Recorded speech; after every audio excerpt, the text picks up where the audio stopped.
My stepsister hugged my mother at dinner and whispered, "Your daughter told me she wishes you were dead." I was standing right there when she said it. My stepsister, Laurel, had her arms wrapped around my mother in one of those long, dramatic hugs that she had perfected over the 2 years since her father married my mom. I was 3 feet away clearing the dinner table because I always cleared the table. Laurel never cleared the table because Laurel had convinced everyone that she was too fragile for chores. She was 22 years old and too fragile to carry a plate to the sink. I heard her whisper it into my mother's ear. "She told me she wishes you were dead." My mother's body went stiff. She pulled back from the hug and looked at Laurel with tears forming in her eyes. Then she looked at me.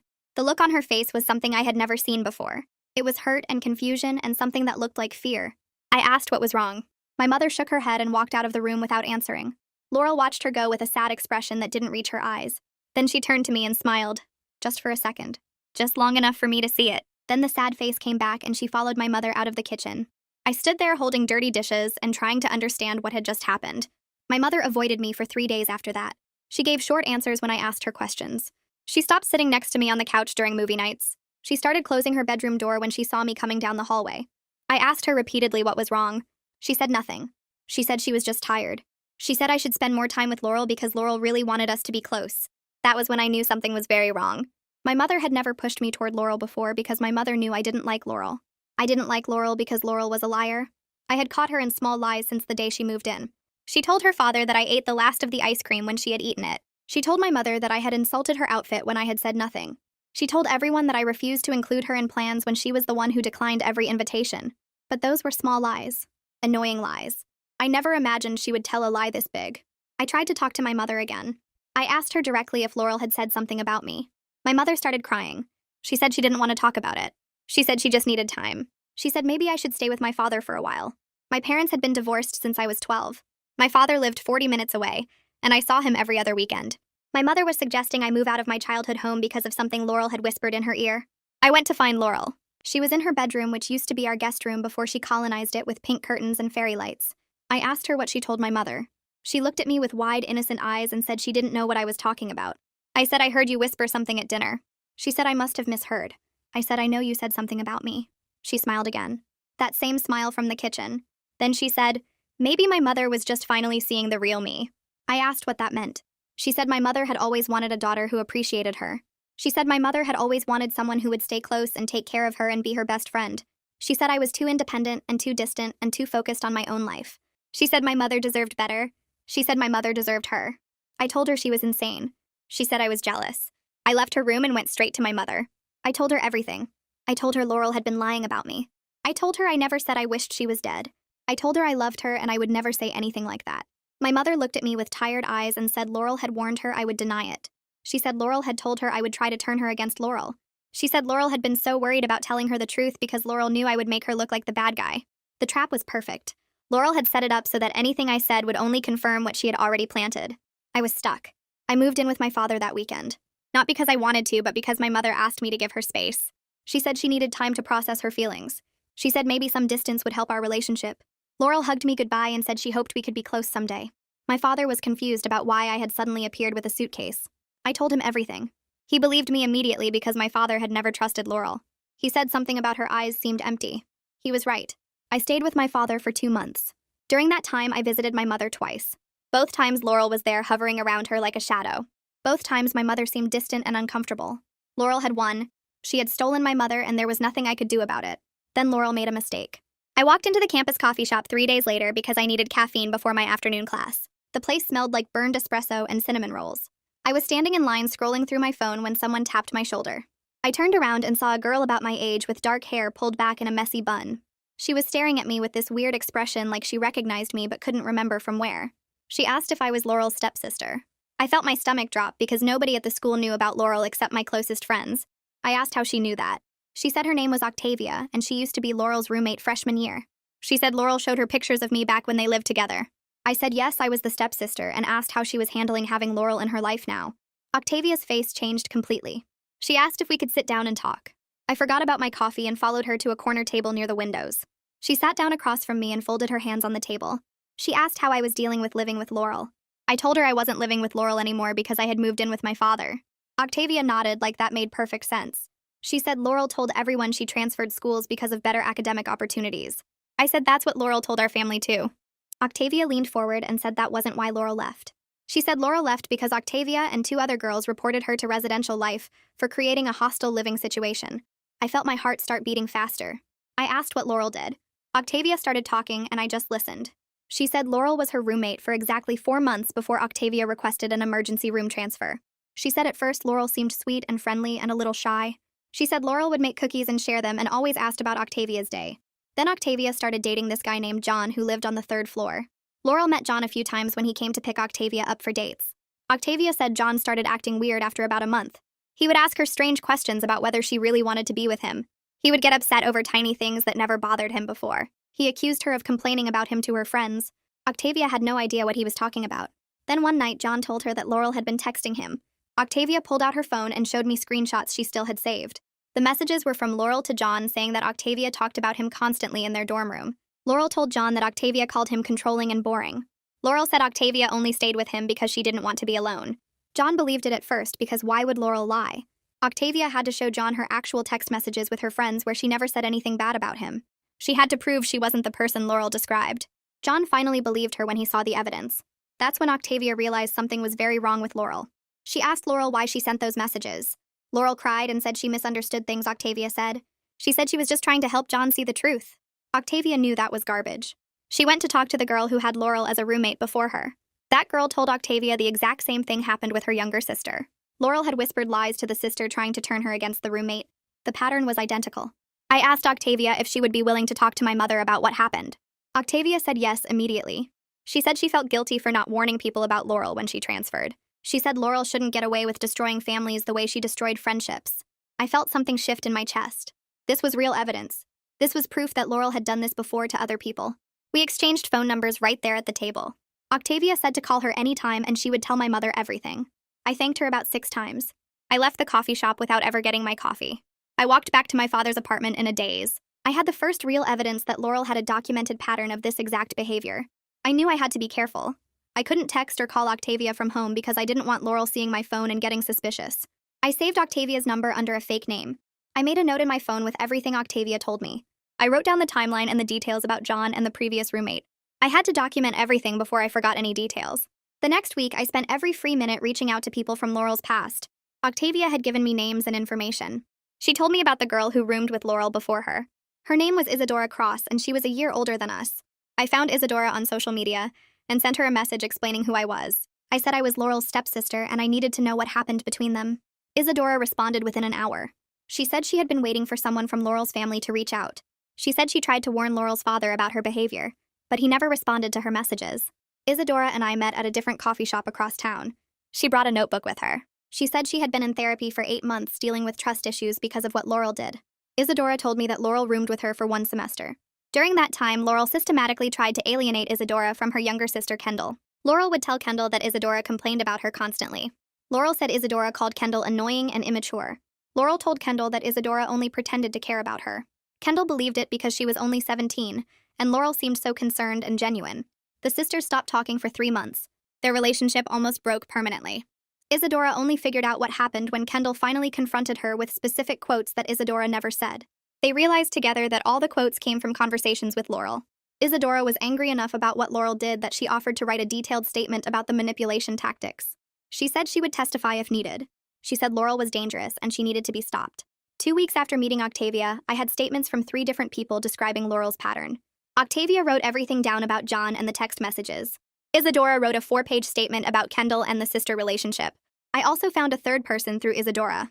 This was a girl named Maya who lived across the hall from Laurel and Isadora. Maya witnessed Laurel's behavior and wrote a statement supporting what Isadora said. I had documentation. I had evidence. I had proof of a clear pattern. Then I found something else. I was searching online for any other information about Laurel. I found a local news article about a youth mentorship program at the community center near where Laurel used to live. The article mentioned that the program had to implement new volunteer screening procedures after an incident. I called the community center and asked to speak to someone about their mentorship program. The woman who answered transferred me to the program director. I explained that I was doing research on volunteer programs for a school project. I asked about their screening procedures. The director was happy to talk about it. She said they updated everything after they had to ask a volunteer to leave. She didn't say Laurel's name, but she described the incident. A parent complained that the volunteer told their 12-year-old daughter that her mother didn't really love her. The volunteer said the mother was just pretending to care. The girl went home crying and told her mother what the volunteer said. The mother called the program immediately. They investigated and asked the volunteer to leave. The director said it was the most disturbing thing she had seen in 15 years running the program. I asked when this happened. She said about 8 months ago. That was right before Laurel's father married my mother. The pattern was clear and documented, but I needed to figure out how to present this to my mother without Laurel intercepting. I decided to approach Stanley's brother Julian. Julian lived in Oregon and was visiting for a long weekend. He was flying in on Friday and staying until Monday. I had always liked Julian. He was kind and funny, and he barely knew Laurel because she lived with her mother in California until the marriage. Laurel wouldn't have had time to manipulate him yet. I texted Julian and asked if he wanted to meet for coffee on Saturday morning. I said I wanted to catch up. He said sure and suggested a place near his hotel. I told my father I was meeting Julian. My father thought it was a good idea. He said Julian seemed like a reasonable person who might actually listen. Saturday morning, I drove to the coffee shop with all my documentation in a folder. Julian was already there when I arrived. He gave me a hug and ordered us both coffee. We sat down at a table in the back. He asked how school was going. I said school was fine, but I needed to talk to him about something serious. His expression changed. I opened the folder and showed him everything I had gathered. The statements from Octavia and Isadora and Maya, the information about the volunteer program incident, the timeline showing Laurel's pattern of behavior. Julian read through everything carefully. He didn't interrupt. He just read, and occasionally his eyebrows went up. When he finished, he sat back in his chair and stared at me. He asked if this was all real. I said yes, and I could put him in touch with any of these people to verify. He rubbed his face with both hands.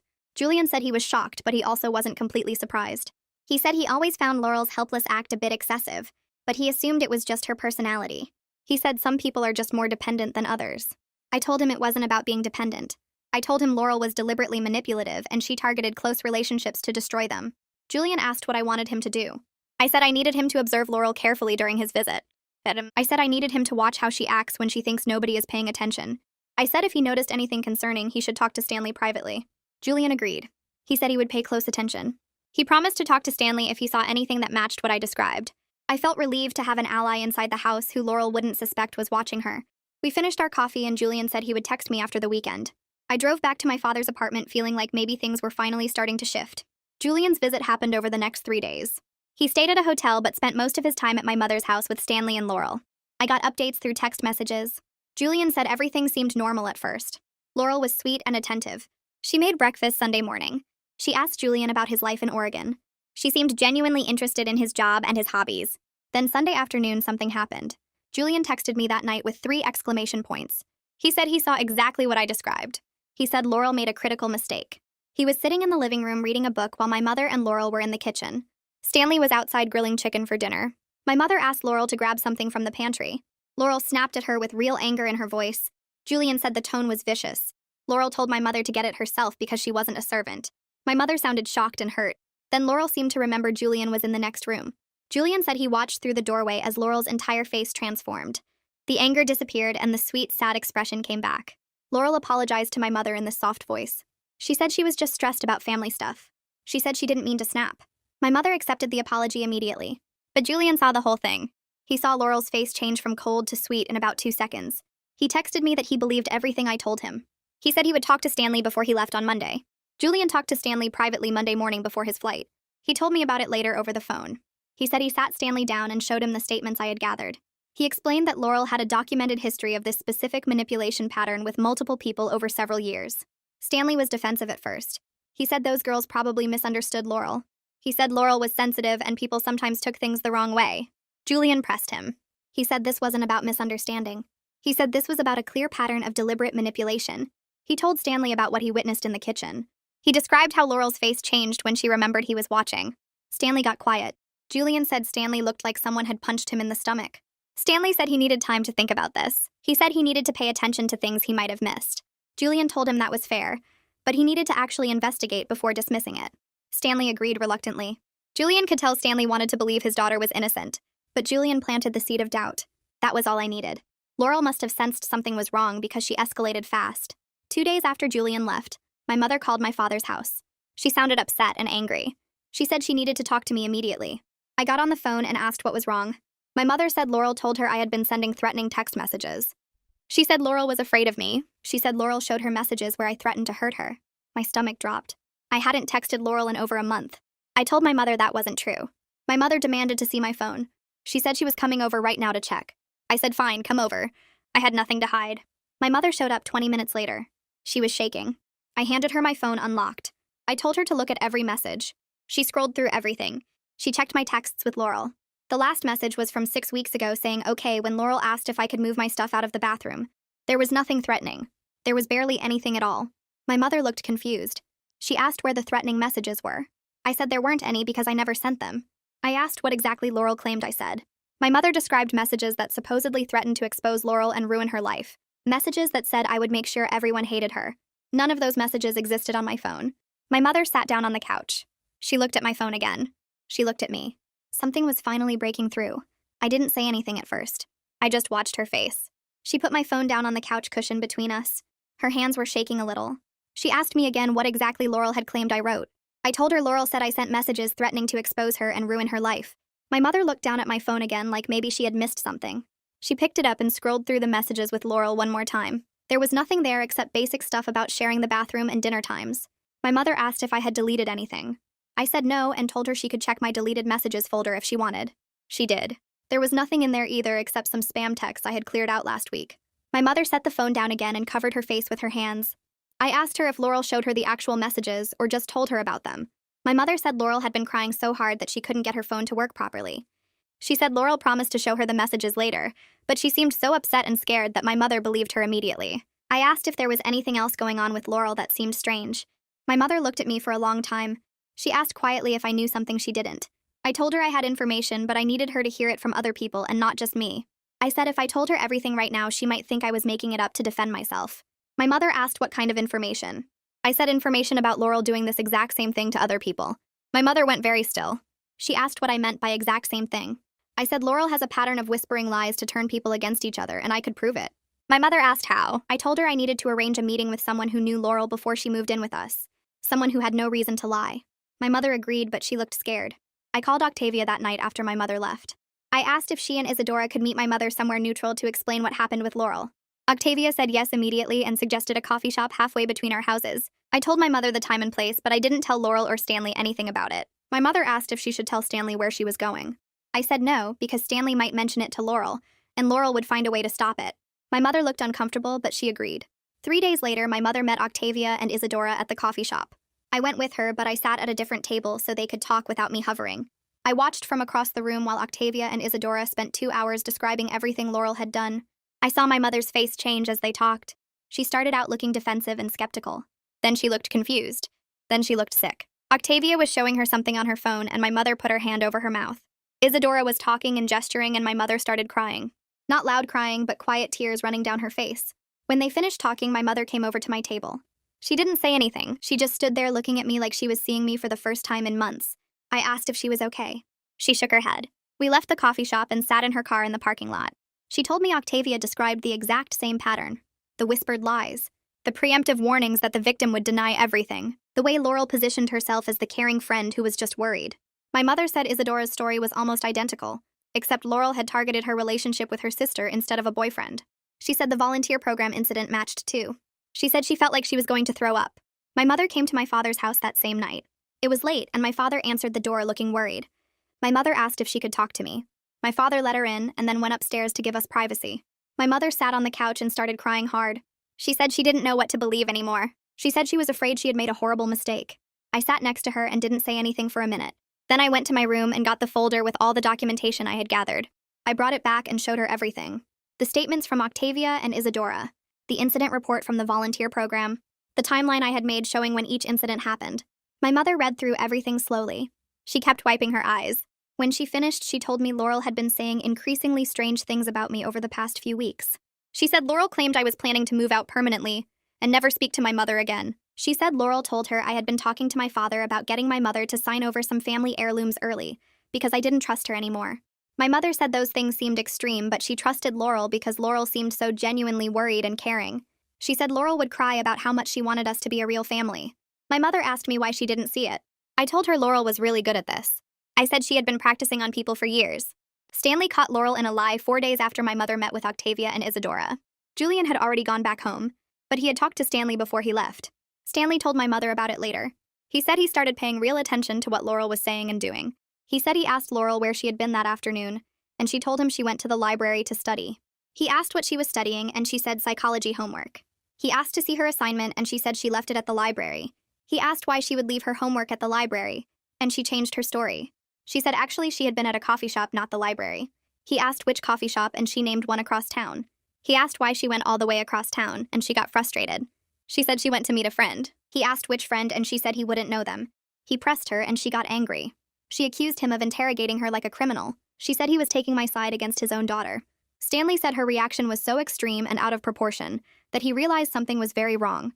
He said he started thinking back to other times when Laurel's stories didn't quite match up, times when she blamed other people for things that seemed off. He said he felt sick thinking about how much he had excused because he wanted to believe his daughter was just sensitive and misunderstood. I suggested family therapy to my mother the next day. I said we needed professional help to sort through everything. I said having everyone in the same room with a therapist might be the only way to get the truth out. My mother agreed immediately. She said she would make the appointment. Stanley was harder to convince. My mother told me he kept saying he couldn't believe Laurel would do something this calculated. He said maybe there were misunderstandings. He said maybe Laurel was just struggling with the blended family situation and acting out. My mother told him that acting out didn't explain the identical pattern with 3 other people who had never met each other. She said it didn't explain the volunteer program incident. She said they needed to face this directly. Stanley finally agreed. My mother called a family therapist that my father had recommended. Her name was Valerie Potter, and she had experience with family manipulation dynamics. My mother made an appointment for the following week. When Stanley told Laurel about the therapy session, she tried to refuse. She said therapy was for crazy people. She said she didn't need someone analyzing her. Stanley told her it wasn't optional. Laurel started crying and said everyone was ganging up on her. Stanley didn't back down. He said the whole family was going, and that included her. Laurel spent the next few days trying desperately to fix everything. She was extra sweet to my mother. She made her breakfast in bed. She offered to go grocery shopping. She sat with my mother during her favorite TV shows and asked questions about the plot like she really cared. She cried about how stressed she was. She told my mother she felt like the whole family had turned against her. She said she didn't understand what she did to make me hate her so much. My mother told me about these conversations. She said Laurel kept waiting for her to jump in and reassure her that everything was fine. But my mother didn't do that this time. She just listened and said therapy would help them work through it. Laurel's face would fall every time my mother refused to comfort her. My mother said she could see Laurel getting more and more panicked. She said Laurel started following her around the house. She said Laurel would find excuses to be in whatever room my mother was in. She said it felt suffocating. The night before the therapy appointment, Laurel tried one last thing. She came into the living room where my mother and Stanley were watching TV. She was holding a piece of paper. She said she found something in the guest room closet while she was looking for an old sweater. She said it was a note I had written months ago. She handed the paper to my mother. My mother read it, and her face went white. Stanley asked what it said. My mother showed him. The note said terrible things about my mother. It said she was selfish and fake. It said I couldn't wait to get away from her. It said I wished I had been raised by my father instead. Stanley took the paper and looked at it closely. He asked Laurel where exactly she found this. Laurel said it was tucked in a box of my old stuff. Stanley asked why I would write something like this and then leave it in a box at my mother's house. Laurel said maybe I forgot about it. Stanley kept looking at the paper. He asked my mother if the handwriting looked right. My mother said it looked similar, but something seemed off. Stanley went to get a birthday card I had given my mother last year. He put the card and the note side by side. The handwriting was similar but not the same. Some letters were formed differently. Stanley pointed this out. He also said the paper looked wrong. He asked Laurel what kind of notebook the note came from. Laurel said she didn't know it was just loose paper. Stanley said the paper had lines and a specific pattern. He went to my old room and looked through the notebooks I had left behind. None of them matched. He came back and told Laurel the paper was from a brand I had never used. Laurel said maybe I bought a new notebook. Stanley said that didn't make sense. Stanley looked at Laurel for a long time. Then he said quietly that he knew what she was doing. Laurel's face changed. The sweet, sad expression disappeared. She asked what he meant. Stanley said she just tried to forge a note right in front of them. He said the handwriting didn't match and the paper was wrong and the whole thing was obviously fake. Laurel started crying. She said she found the note and she was just trying to show them the truth. Stanley said no. She was trying to create evidence that didn't exist. He said he had been paying attention for the past week, and he saw the pattern now. He said she needed to tell the truth at therapy tomorrow. Laurel cried harder. She said everyone was crazy. She said everyone was attacking her for no reason. Stanley said her performance wasn't working anymore. He said people were actually looking at her actions now instead of just believing her tears. Laurel screamed that they were supposed to love her. She ran to her room and slammed the door. Stanley sat down next to my mother. My mother said he looked like someone had died. He told her he was sorry. He said he should have seen this sooner. The family therapy session happened on a Thursday afternoon. We all sat in Valerie Potter's office. It was a small room with comfortable chairs arranged in a circle. Valerie introduced herself and explained how the session would work. She said everyone would get a chance to share their perspective. She said the goal was to understand what happened and find a path forward. She asked who wanted to start. Laurel raised her hand immediately. She launched into her victim story. She said I had resented her from the moment she moved in. She said I made her feel unwelcome and excluded. She said I said horrible things about her and about my mother. She said she tried so hard to be my friend, but I rejected every attempt. She cried while she talked. Valerie listened without interrupting. When Laurel finished, Valerie thanked her for sharing. Then she asked if I wanted to respond. I said yes. I pulled out the folder I had brought. I told Valerie about Octavia and Isadora. I described the identical pattern of Laurel whispering lies to turn people against each other. I showed her the statements and the volunteer program incident report. I told her about the fake note from last night. I kept my voice calm and steady. I didn't cry or get emotional. I just presented the facts. Valerie looked through the documentation carefully. She asked Laurel if she remembered Octavia and Isadora. Laurel said yes, but they were just jealous of her. Valerie asked if she whispered things to Octavia's boyfriend about Octavia. Laurel said no. Valerie asked if she told Isadora's sister that Isadora didn't love her. Laurel said no. Valerie pointed out that 3 different people who didn't know each other described the exact same behavior pattern. She asked Laurel how that could be a coincidence. Laurel's face started to crack. She said people always misunderstood her. She said she was just trying to help. Valerie asked how telling someone their loved one hated them was helping. Laurel didn't answer. Valerie asked again. Laurel started crying different tears. These ones looked angry instead of sad. She said everyone always abandoned her. She said her mother abandoned her. She said her friends abandoned her. She said she had to protect herself. Valerie asked how she protected herself. Laurel screamed that she had to become the favorite first. She said if she made herself the most important person, then they couldn't leave her. She said my mother loved me more, so she had to take my place. The room went completely silent. Laurel looked around like she just realized what she said. She tried to take it back. She said she didn't mean it like that, but it was too late. The mask had dropped completely. Stanley was staring at his daughter like he didn't know her. My mother was crying. I just sat there feeling relieved that everyone finally heard the truth. Valerie asked Laurel if she understood that what she did was manipulation. Laurel said she was just trying to survive. Valerie said manipulation wasn't survival, it was harm. She said Laurel had hurt multiple people with her actions. Laurel said she didn't care. She said they all deserved it for not loving her enough. My mother made a sound like she had been punched. Stanley put his head in his hands. My mother's face crumpled. She pulled away from Stanley and came straight to me. She wrapped her arms around me and started sobbing into my shoulder. She kept saying she was sorry over and over. She said she was so sorry for not believing me. She said she was sorry for making me leave. She said she was sorry for choosing Laurel over me. I hugged her back and felt something loosen in my chest that had been tight for months. This was my mother. This was the person who raised me and loved me and knew me. Laurel had tried to steal that, but she hadn't succeeded completely. My mother was still in there under all the manipulation. We stood there hugging while Laurel sat on the couch looking furious. Her face wasn't sad anymore. She wasn't pretending to cry. She just looked angry that her plan had fallen apart. Stanley was staring at his daughter like he was seeing her for the first time. His face looked gray and old. He kept shaking his head slowly like he couldn't believe what he just heard. Valerie let us have that moment before she spoke again. She said she wanted to talk about next steps. She looked at Laurel and explained that what she had just described showed signs of attachment disorder. She said Laurel had learned to use manipulation to try to control her relationships because she was afraid of being abandoned.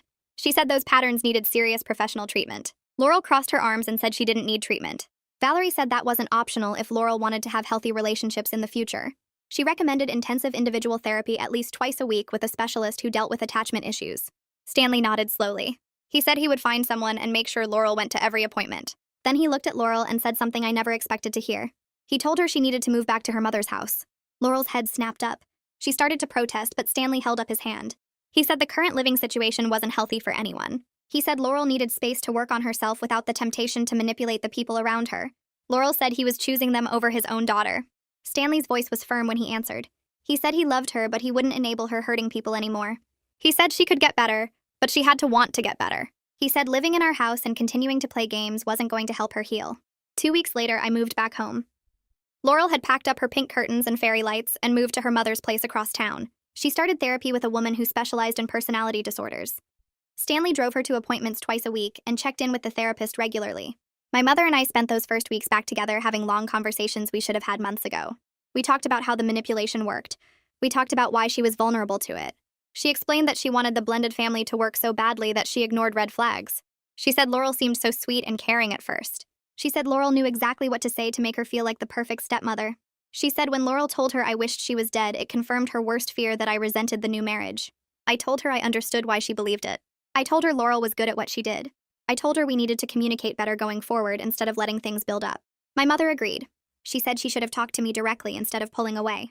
She said she let Laurel get between us because she was afraid of conflict. We promised each other we would be honest even when it was hard. 3 months passed.